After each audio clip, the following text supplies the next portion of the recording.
Hello, adventurer. It's good to see you. You have made it to the morning grind. Welcome, welcome. It's the live stream at the beginning of the Geekverse, where we talk about all types of topics in geekdom, gaming, and fantasy, with an emphasis on being constructive and creating the things that we want to exist in the world. It's all in the grind, Sizemore. Can't be too fine, can't be too coarse. That's exactly right. There are a lot of adventures to be had today. Dungeons to explore and monsters to slay, and who knows what a random encounter might send our way. That's why we have to prepare, so settle in now for the morning grind with your favorite beverage in hand. Tea? Or maybe something a little stronger. I've got a few bottles of the old Wynyard left. Whatever you want. Pull up a chair. Dude. If you're feeling fancy, how about a cappuccino? Or a frappuccino? Or how about an espresso? Just tea, thank you. Sounds good to me, Gandalf. Whatever you want. I'm just glad you're here. Everyone is welcome. You can just watch if you want. You don't have to worship anything you don't want to worship. Thank you, Mike. But be forewarned. Sometimes we get really strange characters around here.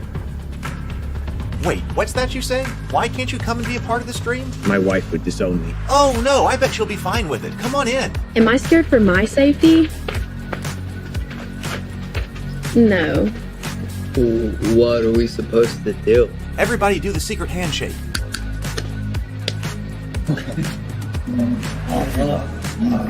Secret cultist handshake. Oh, now do wizards who love each other. This, my friend, is a science. I still don't have gifts, but it's fine. It's all in the grind, son. Can't be too fine, can't be too coarse. Dude, this would be a sick place to bring the band. Indeed it would be, Dave. It really would. I'm seeing more people coming in. Welcome. Glad to have you here. Oh, look, here's someone new. Is this the cultist meetup? Yes it is. Come to hang out? Please accept me. I have nothing else. Okay, we accept you. Everyone's welcome here. Brought some snacks. Well, that makes things even better. You want some coffee? I don't drink coffee. You sure? It's cultist coffee. What makes it cultist coffee? I'm a cultist and I'm drinking it. Oh. Then I'll have some. What exactly is going on here? I'm seeing more people coming in. Welcome. It's so great to have you. Oh, and look, here comes another stranger.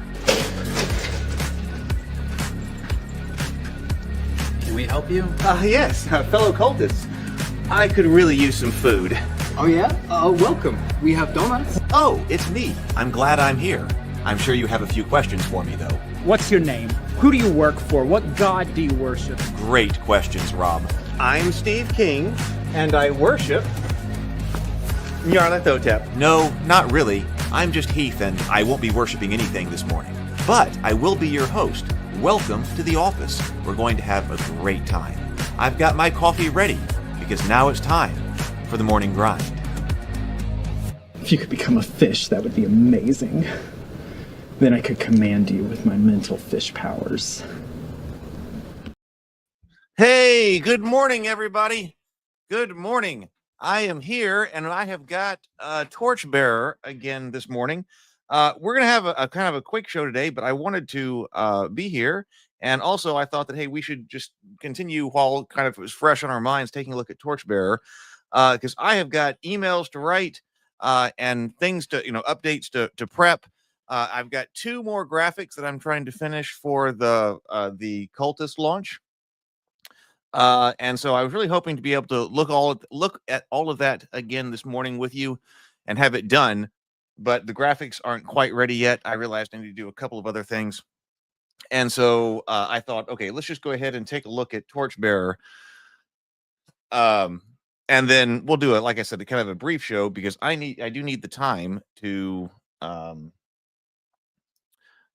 finish all those graphics and things like that so that we can move on. I'm extremely excited about it. I'm extremely excited about all that.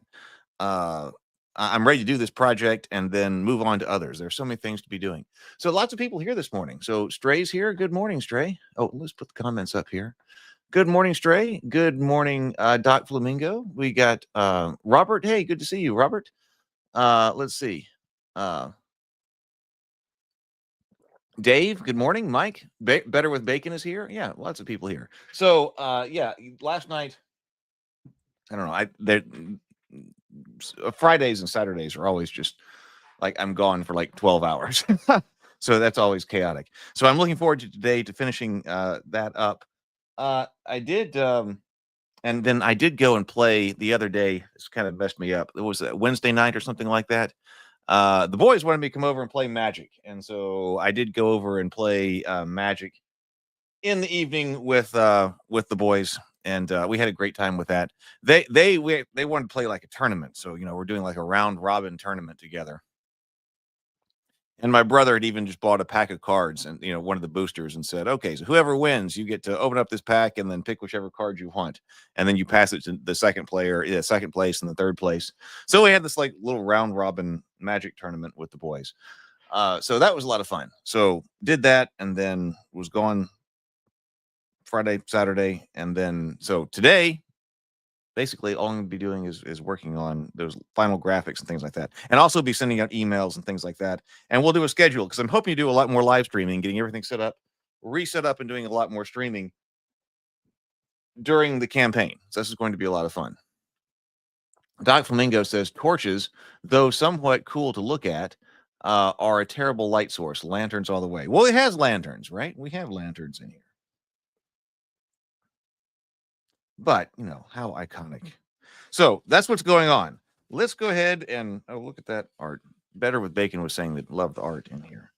So, yeah, there's so many things to do. So it's time to go ahead and finish with this project. The response to Cthulhu's ABCs, because I've been putting the Cthulhu ABCs book, the response has still been fantastic to Cthulhu's ABCs, and people are signing up. I think that about I haven't checked this morning yet, but as of I may not have checked yesterday because I was gone, but I think about 200 people. I think over 200 people, like 205 people, something like that. 205 people have signed up and interested in the Cthulhu ABCs book. So that could be the big hit on the project. We will see, but we will have it all, and that sure would be nice to go to a convention. I was thinking about that too. I need some. Maybe we get these printed and be able to go to a convention or something next year. All right, so table of contents. What did we looked at a lot of gear, but what we didn't look at was conflicts, and we looked at conditions, which I think is neat. There was a lot that I liked out of here. We looked at camping a little bit, but let's take a look at how we do conflict and how we're going to do fighting, because I am not sure. So let's go to 67 and do that. Yeah, I guess, I was just trying to capitalize it. Mike says it's great that's giving you a bounce like that. Yeah, so I mean, that's what, I don't know if it's what, well, it has been what people look at, but it's been what the algorithm has let people look at too. So, all right, I guess you got to be ready for that. So that's what I have tried to do. Hopefully in the future, it won't be that difficult. And I'm definitely changing up the way that I'm doing things as far as the video making and stuff goes. Because there were a lot of cultist videos, and there won't be that many videos for like Rabivania. they'll as far as like all the behind the scenes footage and stuff like that. All right, so let's go ahead and take a look at conflicts. Okay, right here. So it says, and let me refresh my memory on what this here was our character sheet. So it's got a lot of stuff on it. It's very old school in the way there's a lot of stuff over here. We talked about, okay, our abilities being will, health, nature, resources, circles, might. We have wises, we have skills.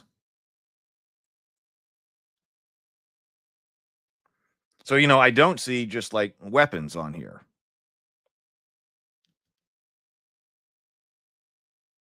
We got traits down here. But let's see. Okay, so how would we actually fight something in a dungeon here? Most of the time, we're skulking around ruins and crawling through dank tubes, hunting for treasure. But every so often, we're cornered and forced to fight. Every so often, you have to take your you have to take we have to take our to our heels and run. Every so often, we have to make a deal with a dragon. We have to risk it all. We're snared with what we call a conflict. A conflict is an important action scene. It's a sequence that involves one or more team members struggling against opposition like monsters, an angry mare, or a raging river. A conflict takes one turn, even though it's comprised of many roles. To start a conflict, each side generates a pool of points called disposition. During the conflict, each side uses actions in conjunctions with weapons to reduce their opponent's disposition points to 0.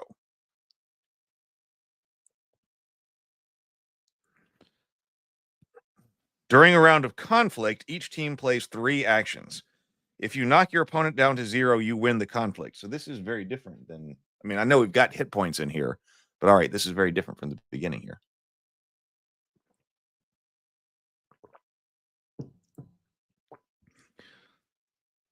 If you knock your opponent down to 0, you win the conflict. However, the more damage your team took, the more you have to compromise with the loser.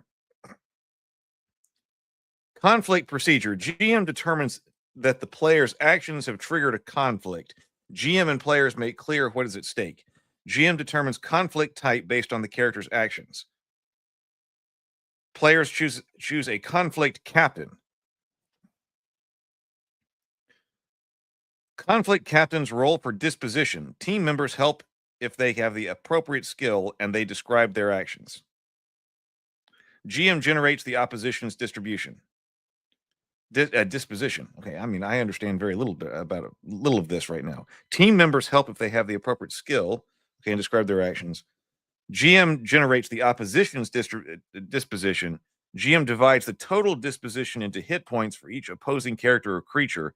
The conflict captain divides team disposition into individual hit points for the team members. The GM chooses 3 actions and then waits for the players. The players choose and announce which weapons their characters will use. The conflict captain discusses the best options with the team and chooses 3 actions with which the character will carry out and which character will carry out each action. The conflict captain determines the order of action played. During the round, the GM and players' actions are revealed and resolved one at a time. I hope there is an example of this. So reduce or increase disposition as per the results. If both teams still have 1 hit point, play another round, choose weapons, choose actions, etc. Okay. I do really hope there is an example. Okay, intent. The GM declares a conflict has begun when your actions have engaged with the monster or the environment in an important way. After you describe your actions, the GM can ask you a few questions to clarify. What are you trying to accomplish? How are you trying to go about it? Once your description is clear, the GM tells you what type of conflict you're involved in. That's right, the GM picks. Jared, we'll run through the Guardians and try to escape out the door we came in. Okay, Thor says, you're fleeing, the Guardians pursue you. If you win, you accomplish what you described at the start of the conflict. If the GM wins, you do not accomplish your goal, and the GM gets to decide what happens.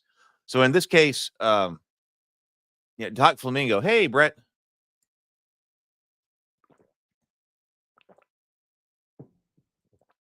Yeah, Doc Flamingo says, this is sounding very complicated and hyper abstract so far. I agree. Now, the thing that that I like here in the beginning, because obviously I don't understand all of this right here yet. But here, when we're talking about, okay, intent of the whole thing, that reminds me of when we were discussing actions, and this has been a while, but when we were discussing actions, and you're trying to adjudicate whether or not it is successful or not, I was thinking that that you do declare what the intent is. And I think we were talking about this with Faded Edge. Declare what the intent is. So, the intent would be, in a more classic sense, I'm going to try to kill the orc. This is a personal thing. I'm going to kill the orc with the sword. I've got a sword and I'm going to try to kill the orc with it. rather than the action being, well, I attack the orc. Okay, because I attack the orc is rather general. But if you were trying to say, what are you actually trying to accomplish? We're trying to adjudicate whether or not you accomplished your objective. So if it's just swinging the sword at the orc, okay, well, that's just swinging the sword. But if the action is the declared actions, I'm going to try to kill the orc with the sword, then you can have success or failure or partial success being easy in that case through loss of hit points.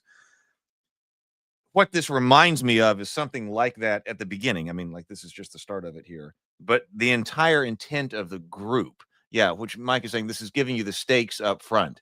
Okay, so instead of that individual example of, okay, I'm trying to kill the orc, this is, okay, I'm trying to run past the guardians and escape.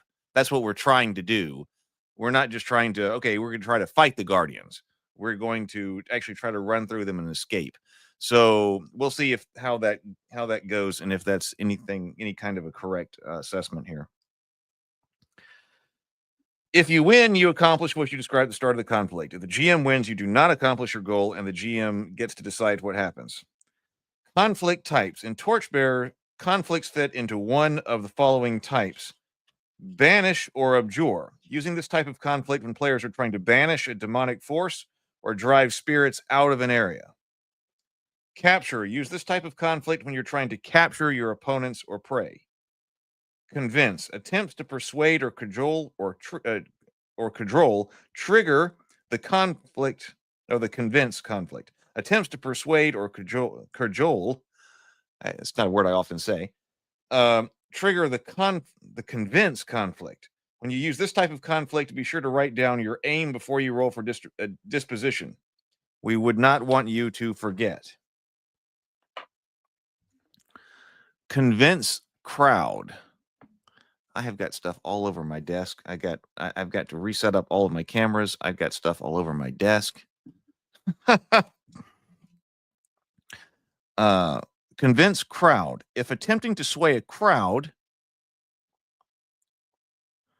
use this type of conflict. Write down your aim before the disposition.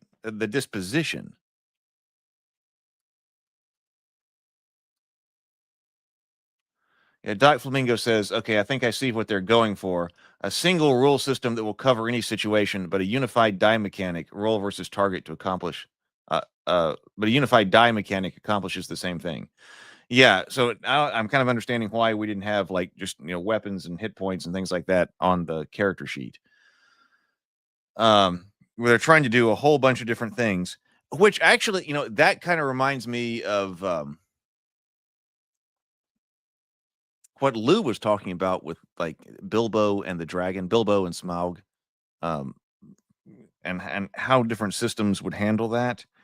So, we're saying this is trying to say, like, I think this is trying to come up with a list of ways that a group, because this isn't an individual thing, this is your party trying to decide, a list of ways that your party could try to get what it wants when it's in conflict with another thing. And of course, I'm big on unified die mechanic as well. But so convince crowd, attempting to sway a crowd, quell a riot, or incite a mob, use these conflict rules. When using this type of conflict, write down your aim before you roll for disposition. Drive off. Often you encounter what you cannot kill, or perhaps killing it is too risky, so instead you try to drive off your opponents. Use the conflict type when you're trying to injure and drive off your opponents when you're or when you simply try to stand your ground. So, I mean, I do like this, that, I guess that's how it's also trying to solve the problems that, we're always just trying to kill things, or everything ends with everybody's hit points gone and things are dead. So no, I'm trying to drive something off. I'm just trying to drive the goblins off. I'm not necessarily trying to kill them all, here that's trying to take my village or something. Or banish or capture. What are we actually trying to do? Drive off, kill. So we do have kill. When trying to slay your opponent, you're putting your own life on the line. Pursue or flee. When chasing down or running from something or something, or someone or something, this action happens in a pursue or flee conflict. Trick or riddle. It did come up with a riddle quite a bit. We had several examples about like darkness not involved with the riddle. So obviously Hobbit inspired here. Trick or riddle. A few cunning adventurers have mastered the art of tricks and riddling in order to win their spoils. Use this conflict when trying to confuse, befuddle, or otherwise obfuscate your opponent. Success indicates your opponent falls for your stratagem. So that is more general than just the Bilbo's riddle game. Other, if these intents and outcomes don't suit you, invent your own. You can use the conflict rules for just about anything that requires competition. If you want a cooking challenge, a magic duel, whatever, make a conflict out of it. When your players want to do non-standard conflicts, assign them a set of skills for the conflict actions. Usually 2 skills or abilities are used. One skill is assigned to making attacks and defense, for example, and another making feints and maneuvers. Anyone who participates in the conflict has to test those skills for the appropriate actions. Okay.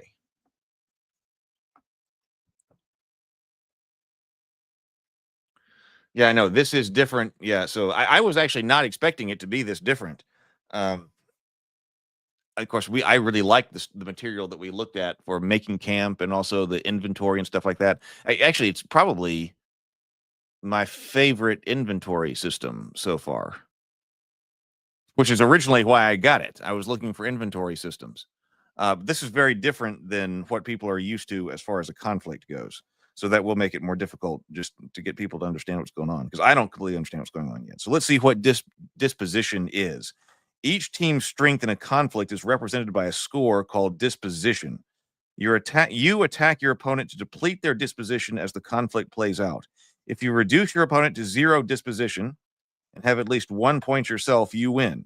To generate your team's disposition, roll the appropriate listed ability and add the successes to the rank of the listed base ability. Teammates may help with the listed ability or skill. Your total is your disposition in the conflict. So it says Baron and Dralik stand back to back, prepared to fight off a party of scurvy gnolls. Baron rolls his fighter with +1d for Dralik's help from his own fighter skill. He rolls 4 successes and adds that to his prodigious health rank of 5, so his disposition for this fight is 9. So here is skills and abilities for disposition. So with Banish or Abjure, roll Arcanist or Ritualist, and then add that. So that's your skills, right? And then this is your ability. So add to rank Will. So Capture is Fighter or Hunter and adding to Will. Convince is Persuader, adding to Will. Convince Crowd.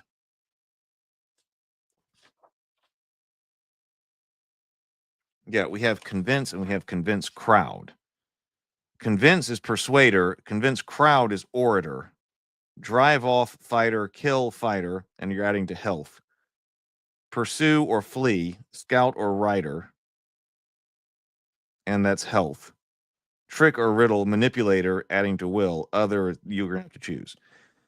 If your nature applies to a conflict, you may roll it in place of the listed raw ability. For example, the halflings can use nature sneaking as the base to flee if the conflict isn't an all-out sprint. Warriors can use nature boasting as the base to convince a crowd, provided they're boasting, of course. If any member of your team is hungry and thirsty, subtract 1 from your team's disposition. Only apply that penalty once, though. So if 2 people are hungry, it's still just -1. Exhausted. If you're exhausted and you roll the disposition, you suffer a -1 penalty. The GM is controlling the monsters. The GM should consult the monster list and use the disposition listed for this type of conflict. Most of the time, no roll is necessary. If nothing is listed, the GM rolls nature and adds the number of successes to the nature rank. So if the players choose to convince the monster of something, use the corresponding convince disposition for the monster. If they choose to kill, then use the kill disposition. If they choose something that isn't listed, use the all else disposition. So consult the monster list and use the disposition noted for this type of conflict. So we got monsters in this book? We do. Okay. So for example, here is the stat block for a lizard man, for instance. Might 3, nature 4, descriptors swimming, hunting, feasting, conflict dispositions. So kill is 7, conflict weapons, kill weapons, feint +1, trident. Okay. But yeah, okay. So they've got different conflicts. In a different world, I can see something like this being used more, actually.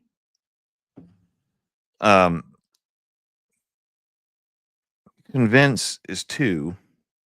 It does say armor, scaly skin, chainmail equivalent, instinct, capture my prey for the feast later. And special is lizard men are ruled by a lizard man king who is might 5, nature 5, and has plate equivalent armored scales. This is orcs right here. Might 3, nature 4, descriptors fighting, lurking, and surviving. Conflict dispositions, kill 6. Like, how many of them? Like, how many is this?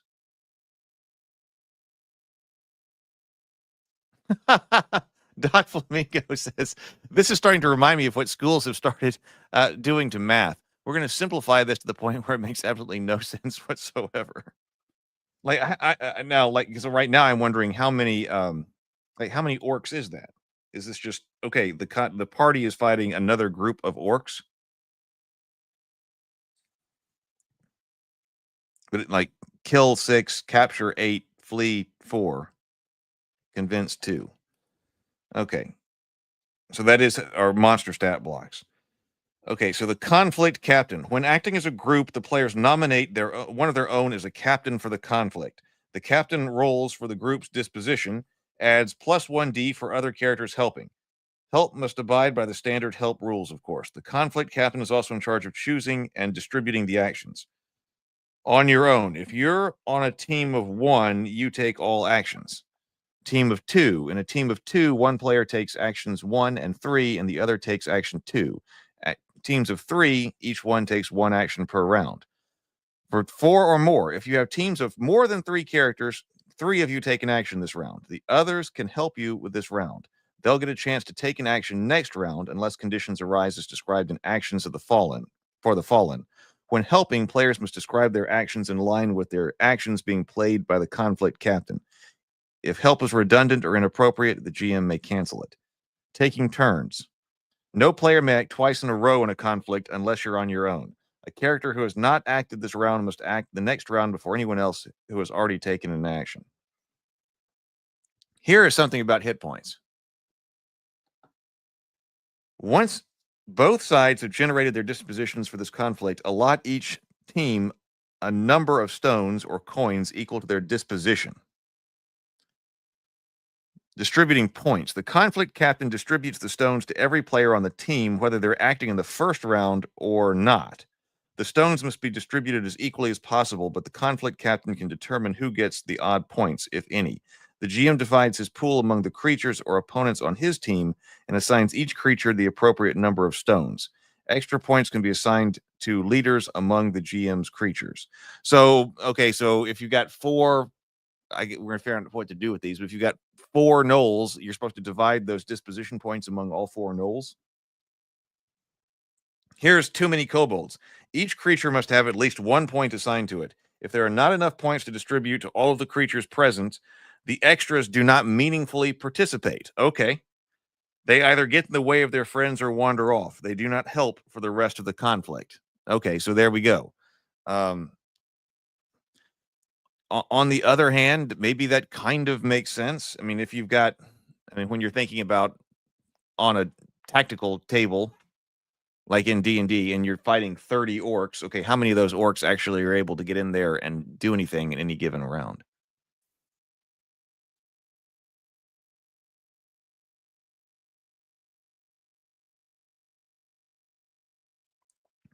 Let's see. So, taking hits. If you take a hit from an attack or feint on your action, discard a number of stones equal to the amount of damage, minus any protections like armor. Excess points are removed from another player or characters selected. Excess points are removed from another player or players selected by the conflict captain. Knocked out. Once you discard all of your stones, you're temporarily out of the fight. Anyone can be knocked out, even the conflict captain. When you're knocked out of the conflict, describe what happened to your character. Have you been knocked out senseless or maybe stunned into silence? Are you wrestling with serious problems and thus can't help your companions, or do you run off? You decide. But given the fluid nature of these conflicts, it's best not to make your descriptions too permanent. You could find yourself thrown back into the fight in a moment. Regardless of the circumstance, you cannot take actions or help in this conflict until at least one of your hit points is restored. In a conflict, you can use the defend action to regroup. Successful use of this action restores lost disposition points by your margin of success. When regrouping, the hit points of the acting character are restored first. After your own points are restored, you may allocate extra points to a teammate. Once that teammate is fully restored, you can restore another teammate's if you have any points remaining from your defend action. Distribute stones as necessary among the characters regrouping. A teammate who was knocked out of the conflict is dragged back in as soon as one hit point is regained. You cannot partially restore multiple teammates. You must attempt to regroup it with whole members. Choosing weapons. Before the start of the round, all players declare what weapon they're using, including spells, prayers, and shields. The GM also announces what weapons his critters are using. To play out the tense tactical nature of a conflict, we use specific structure. It doesn't surprise me. Each team uses 3 actions from the following list in advance. Chooses these in advance. Attack, defend, feint, maneuver. Each action has a different effect on how you test, and each action interacts with other actions in different ways. You can choose 3 different actions, 2 of one and 1 of the other, or even 3 of the same type. What's important is that you choose a set of 3 and then reveal them one at a time. Once each action is revealed, describe what your character is doing, including helping, and then make an appropriate test.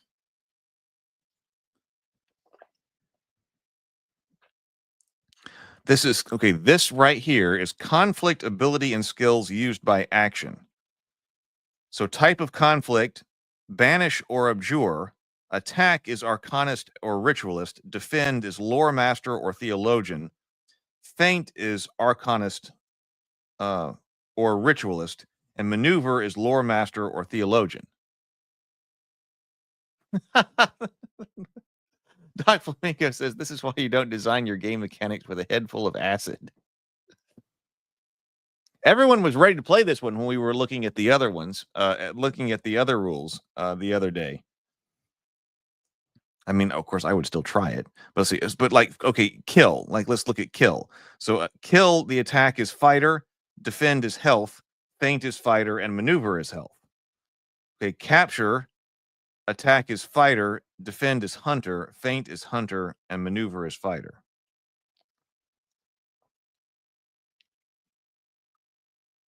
Okay, here's how it works. Each conflict captain privately chooses 3 actions, 1, 2, or 3 in order, and then decides who will take each action. The captain then assigns each player an action for this round. Once everyone has picked, the GM says action 1 and reveals the first action. Then the player's team reveals their first action. Once the actions are declared, resolve them according to their descriptions and interactions chart at the end of this section. Resolve actions 2 and 3 the same way. The GM announces an action, the player announces theirs. Role play, describe how your characters are undertaking the action, and then roll the dice. Actions for the fallen.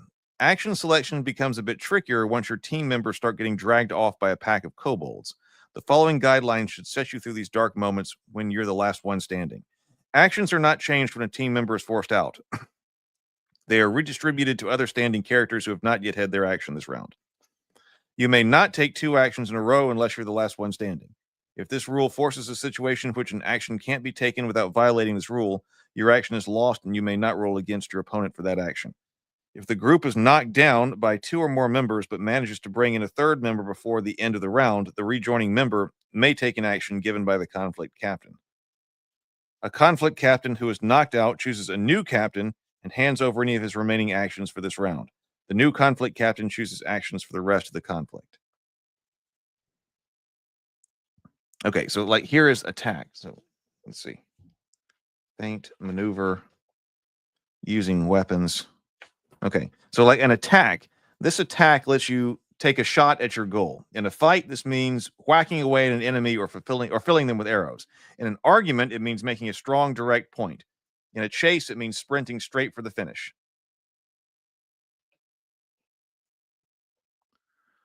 Oh, Mike says there's very much Burning Wheel influenced here, and I'm not familiar with Burning Wheel.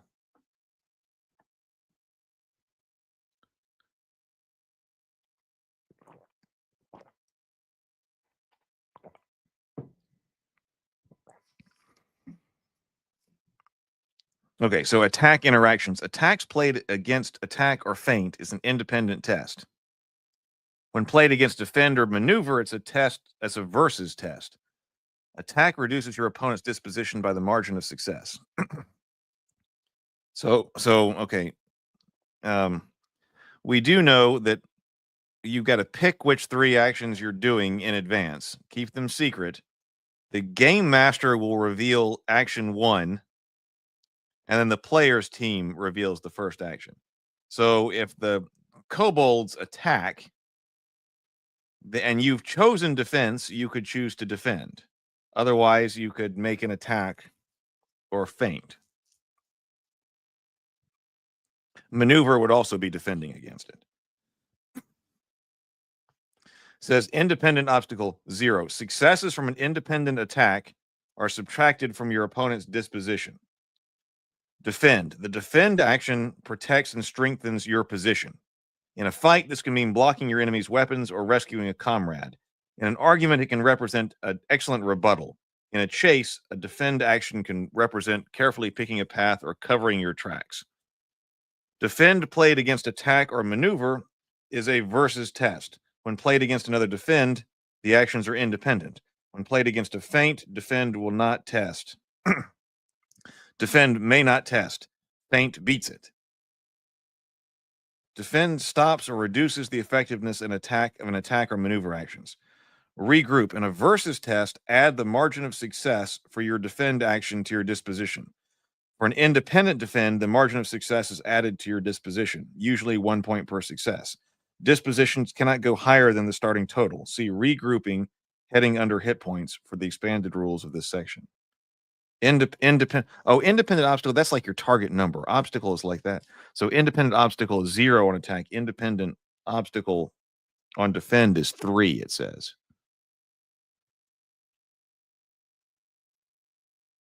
Yes, Dave says, roll to argue. You make a terrible point. That was terrible. Yes. Or you walked right into something, with the defense. Boy, you did not counter that very well. So the feint here, a feint represents a sneak attack. It's dangerous to try, but if it works, it's very effective. In a fight, a feint is a feint. In an argument, it's a misleading point used to get your opponent to say something foolish that you cannot, that you can use against them. In a chase, it's a sudden change of direction to confuse your opponent. Feint interactions. When played against defend, feint is an independent test. You fake the defender out of position, and so you get a free shot at them. If you played against an attack, so there's also like a rock, paper, scissors kind of element to this. If you played against an attack, it's you who have been drawn out of position. In this case, you don't test, the attack does. Describe how you are attempting to feint. If played against another feint, make a versus test. The margin of success is subtracted from the loser's disposition. If played against a defend or maneuver, test feint at an obstacle 0. Your success reduces your opponent's disposition. Maneuver is used to try to gain an advantage over your opponent in a fight. A maneuver can push out a flanking move. In an argument, it's confusing rhetoric. In a chase, it's a maneuver as a trip or dirty trick. So we're not really, I thought we're about moving, things around a board here. So maneuver interactions played against attack or defend. Maneuver is a versus test. Played against feint or another maneuver. The maneuver test is independently. Margin of success is applied below. Maneuver effects. The maneuver action has 3 possible effects: impede, gain position, and disarm. Each type requires a certain margin of success. You can't use the same effect twice on the same action. Margin of success 1, impede, -1d, disadvantage to your opponent's next action. Apply the impede penalty to the characters making the test for the next action. The actions interactions, if the actions interactions means there's no test, this effect is lost. If your margin of success is 2, you gain position, +2 advantage to your next action. Margin of success 3, disarm. Remove one of your opponent's weapons, a piece of gear, or disable a trait for the remainder of the conflict. For monsters, you may render one of its weapons useless for the remainder of the fight. If disarmed, you will want to draw another weapon. You may switch next time you choose your actions. Alternatively, if you win by a margin of success of 3, you may impede and gain position.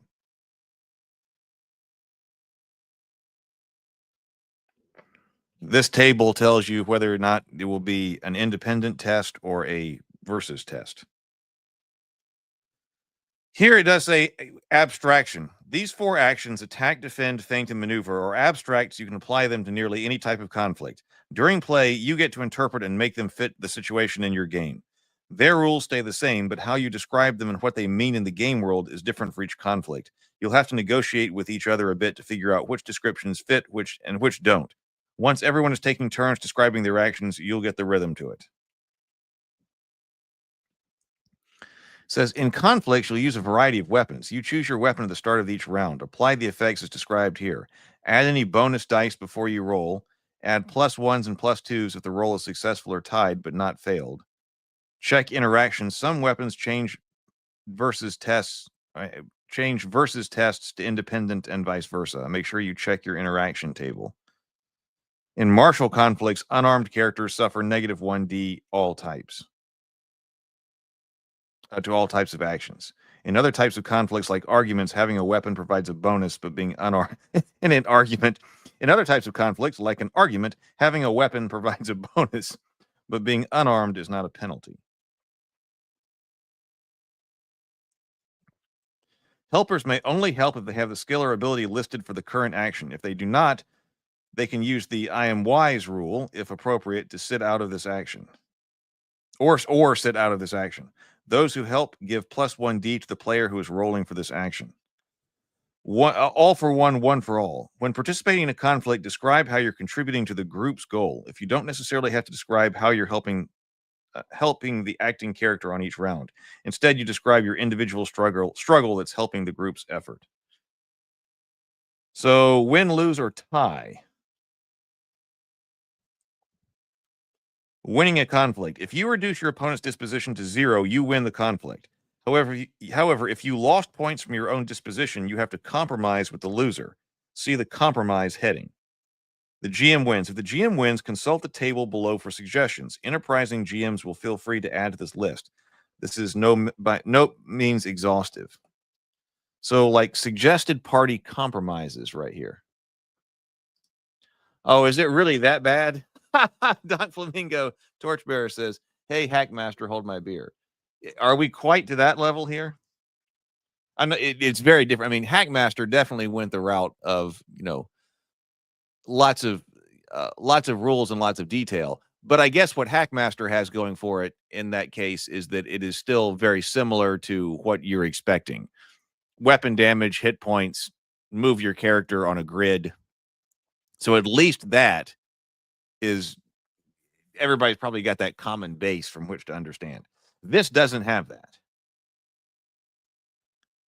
So, like, if the player intent was to banish or abjure and the GM wins, the demon escapes. You summon more demons or devils. The GM loses, compromises. The demon vows revenge. A small Gebeth escapes. The spirit curses you. Kill. You were driven off or kill. See, killing is my business. Okay.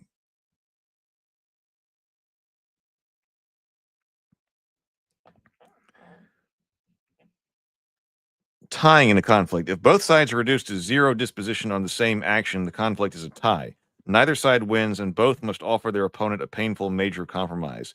This is a very dangerous outcome.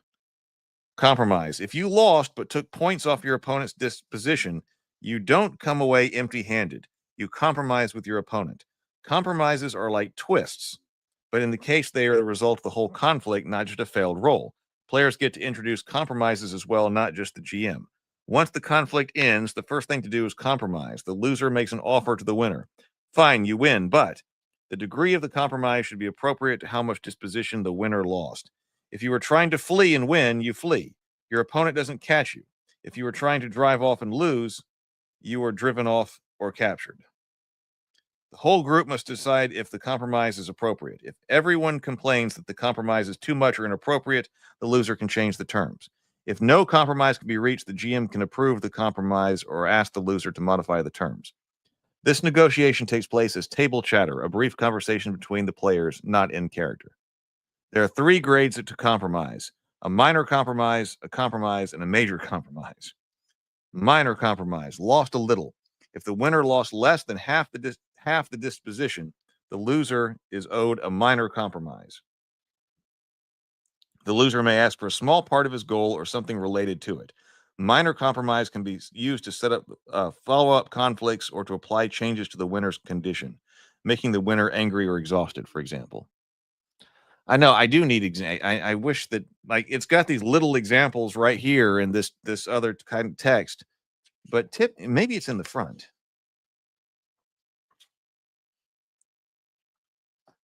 Mike says, I think if we had characters and we're at a table, we would start to get it. I agree it's abstracted, but I'm not yet willing to toss it aside upon a read through. I mean, I understand that what it's doing is it's applying, and it's interesting that I have never seen this before. So it's trying to apply this idea of the twist or the success with a twist, or success with whatever that we see with individual roles. It even mentions something. Okay, this isn't for individual roles; it's for the whole group. So it's trying to apply that whole idea of success or failure with a twist, or a major consequence or a minor consequence, which is it's trying to do that, and it's trying to apply that to the entire group. And so compromise, lost about half. If the loser knocks off half of the winner's disposition, there must be a solid compromise in the conflict. The loser doesn't get his goal, but imagine he got halfway there. Or the loser could accept defeat, but introduce a new unforeseen complication that has arisen due to the winner's victory. This is how the players created twist. Alternatively, the loser could offer a compromise, which the winner only got halfway to the goal. Good luck convincing the winner to agree. Major compromise, all lost but a few. If the winner's disposition is reduced to just a few points, he has won a very narrow victory indeed. He must grant a major compromise to the loser. Imagine the loser nearly accomplished his goal, but was only thwarted at the end. What would that look like?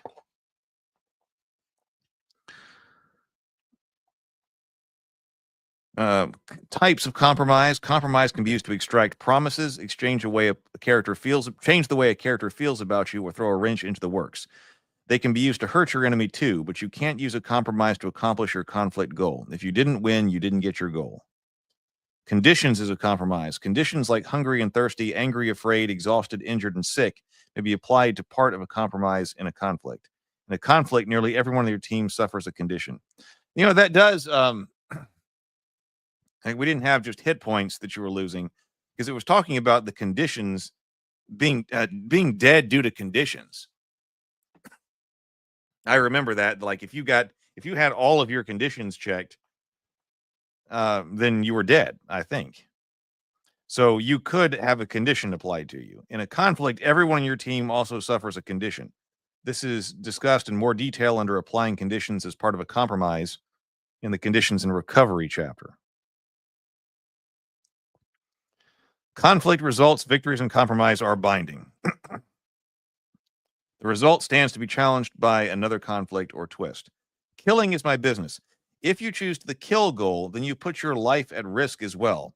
The rules are written from the player's perspective. When a compromise is reached, choose one of the options listed with the appropriate compromise level. If you lose a kill conflict without compromise, you and anyone else on your team is dead. Your enemy is unharmed. So that's a whole party wipe. If you lose a kill conflict without having to compromise, you and everyone else on your team is dead. Your enemy is unharmed. If you lose a kill conflict but earn a minor compromise, you are killed, but choose one of the following compromises.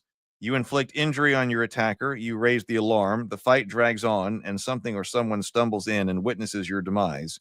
You manage to hide a piece of treasure so that your enemy can't find it. If you lose to a kill conflict, but you earn a mid-level compromise, you are killed, but choose one of the following compromises. One of your teammates survives, but is injured. You kill one or more of the opposing team, unless you're fighting a single creature. You injure and exhaust your opponent. You break something valuable or precious to your opponent. You destroy or scatter all that is valuable to you before your corpses are looted. If you lose a kill conflict but earn a major compromise, choose one of the following options appropriate to situation. You are left for dead but survive. Take all conditions except dead. Reduce circles and resources by 1. You are killed, but you kill all but one of your opponents in the case of multiple attackers. You are killed, but you badly injure your opponent. Reduce the nature by 1 and remove a trait. You are killed, but you cause massive collateral damage. Start a fire, open a dike, collapse a roof, etc. If you tie a kill conflict, you and your opponents both die gloriously.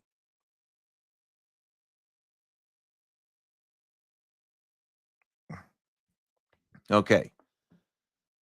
Doc says a TPK with a single roll. They're starting to win me back, LOL. It's a single outcome for sure. And I guess you don't have to worry about, oh, well, this guy. Well, I mean, occasionally, depending on the compromise, okay, this guy survived, but is greatly injured. What is this order of might? This is the last part right here. Then, yeah, I think we looked at that. That was conditions. We're about headed to an hour anyway. This was interesting. So, okay. The order of might. There is an order to things. Each creature you encounter is listed on a scale called the order of might. Their rank relative to yours imposes a variety of effects. Wait, look. As I was just slipping by right there. Conflict example. Okay, I don't think we're going to have time to look at this today, but this means that we could go to a third day because I think I'd like to go over this conflict example. So there is the classic write-up. This is what I was looking for at the beginning, actually, or someplace in there. So there is a conflict example there. What I was trying to say was, where's our bad guys? Like Lizard Man. Okay, Lizard Man, might 3. Red Dragon, might 6. Orc, might 3. Okay, so I think that's what we're talking about here. Adventurers are might 3. Okay, there's an order to things. Each creature you encounter is listed on a scale called the Order of Might. Their rank relative to yours imposes a variety of effects. Adventurers are might 3. You may capture creatures equal to or less than your might. You may attack and kill creatures up to 1 order higher than you on the scale. You may drive off creatures up to 2 higher than you on the scale. You may wage war against creatures up to 3 points higher than you on the scale, provided you have an army, of course. You may flee, convince, trick, or riddle with any creature.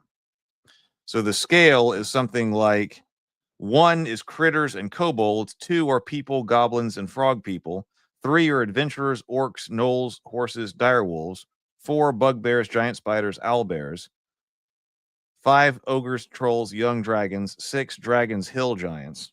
So you'd need an army to take out a dragon or a hill giant. Ancient dragons, storm giants, gods are 7. 8 is elder gods. The greater the order, the more you hurt. In addition to determining what you can and cannot kill, your might grants a substantial bonus. +1 success per level of order greater than your opponent's for all successful or tied actions in kill, capture, or drive off conflicts. So it's easier for the adventurers to drive off the kobolds. Harder for them to drive off the ogres. Pass and fail in conflicts. Individual tests matter less in conflicts. You're fighting for the big stakes here. When you make a roll, you only count if you passed or failed, usually by how much. The twist and conditions of success rolls are not in effect for every roll because you're going to apply those at the group level. Spells and prayers in conflict. Spells and prayers do not require an action to cast or invoke. They are cast before rolling for disposition, when weapon declarations are made, or in place of certain actions according to spell descriptions. Surrender. You may surrender during a conflict. This is an optional rule. In order for you to be involved, for it to be invoked, you must agree to use it in your game at least sometime before the current conflict. You can't bring it up the first time just because you're losing or winning. Surrender allows you to give up during a conflict. You must be announced before the next phase are announced. The surrendering player hands total victory to his opponent. There is no compromise. If at all possible, the challenge should be played out to its conclusion. Players are losing. Players are losing. Players who are losing should fight for a compromise. All right.